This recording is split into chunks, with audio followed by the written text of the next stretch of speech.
Now, our final guest could be described as a leggy blonde whose golden locks and fancy footwork on the pitch and on Strictly Come Dancing floor have made him a household name. He's most recently been putting those fine legs of his towards an even worthier cause by doing a spot of running for Sport Relief. Here to tell us more, it's Robbie Savage.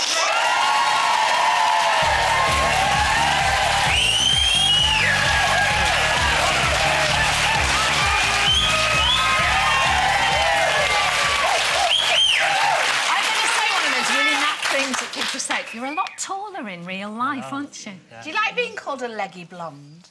Well, I suppose I am, so I don't mind. Yeah, because there's a bit of backcombing going. It's fantastic. So, tell us what you've done with Sport Relief so far and what you're going to be doing. Well, I joined John Bishop on his amazing challenge on the last leg of it. You know, I run 6 or 7 miles with him. It was an amazing challenge. And now I'm doing the Sport Relief, Twitter Relief online auction, where celebrities, you know, have auctioned prizes. Amazing prizes online. So tell us a few of the prizes. Well, there's some fantastic ones. Alan Shearer, Golf Day. One of my favourite ones is Nancy Dell'Olio. What about her? She's auctioned a day in her life. A day in Nancy's life? Are you providing someone with subtitles so you know what she's doing? It's Planet Nancy. She's going to go breakfast, I'm glad you said that. lunch, tea, dinner, shopping. A bit more shopping. She was on a radio show yesterday saying, you know, this prize has gone for £20,000 or £30,000 in the past. Wow. And the guy who was introducing it said, well, at the minute, the bidding's at £335.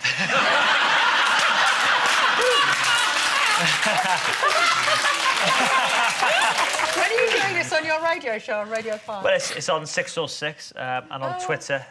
You know, I think the Twitter. It's fantastic. You love your Twitter, don't you? And also, there's this Sport Relief Mile. Just tell us. I know are you doing that? Yeah, I'll be doing it. You know, it's everybody can run a mile for Sport Relief. It's just an amazing thing for I'm doing it as well. Are you doing it? I'm doing it in my Sunday, hometown in Nottingham. On Sunday? On Sunday, yeah, I'm doing it.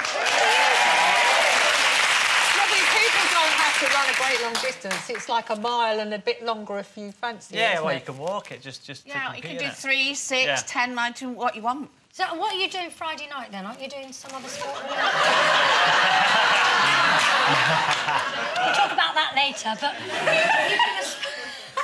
Are you doing a Sport Relief thing, on actual event on Friday? No, it's just the online auction, really. But the show's on Friday night? The show's on Friday. I'd also did a sketch with the lovely Miranda Hart, which is hilarious. She is so funny. That's good. Sport Relief's amazing. She's brilliant, isn't she? Now, we were talking earlier about CPR and obviously about Fabrice Muamba. Can you just tell us what the effect has been on football managers and players and supporters? Well, I think in football, it comes as one when something like this happens, you know.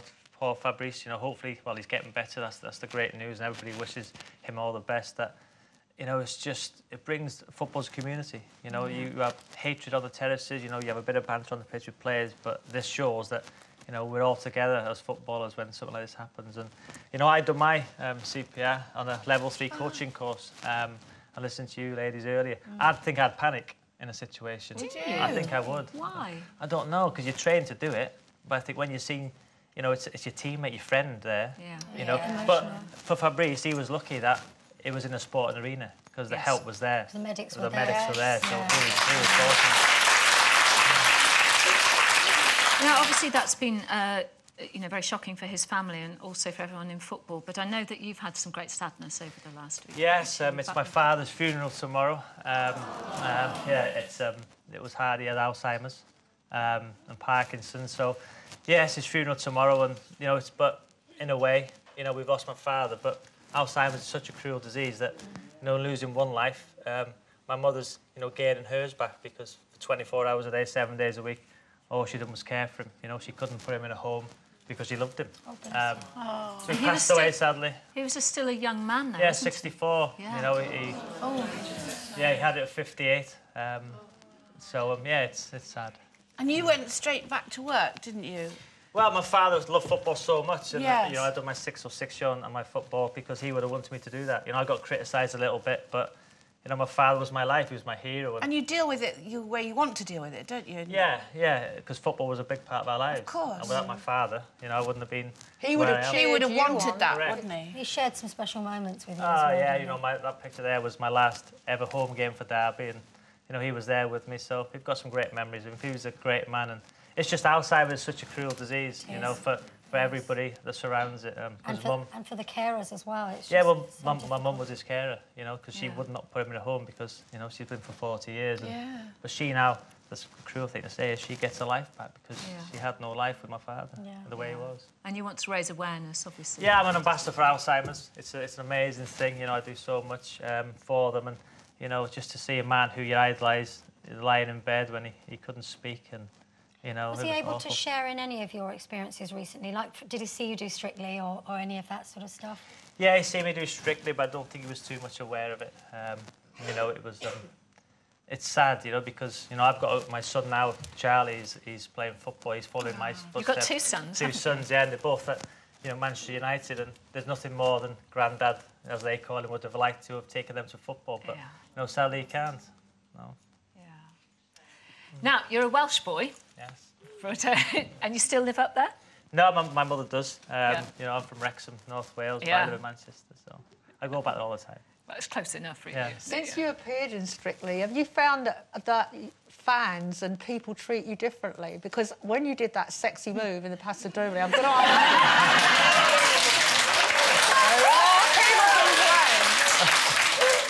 public react to you in the street now? You're a little bit embarrassed about it. Yeah, I know. It was, it's amazing, you know, as a footballer, you know, people come up to you in the street and, you know, criticise and have a go at you, really. And it was a nice verbally abusing you. But since Strictly, you know, ladies like yourselves come up to you and they're very nice to you. Robbie coming back. Why is it so nice to you? You've just blotted your copybook. Janet. And I'm busy Friday night for the record. I'm not letting you touch my bottom again either, Robbie. Janet did actually touch on something, because your reputation on the field was like... I think they got you all wrong, because I remember when you last came on the show, I was surprised at how sort of gentle and sweet and lovely. No, Strictly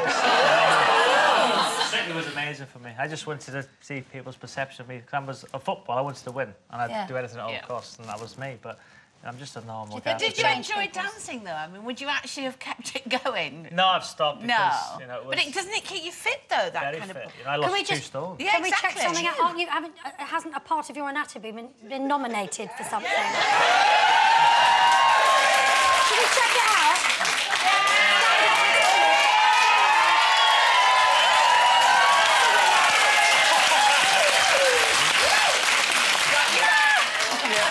Yes, Robbie's been nominated for Rear of the Year to take over from Anton today.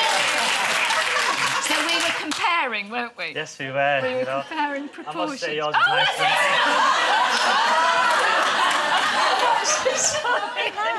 How does he pair a Paso Doble? It's all there.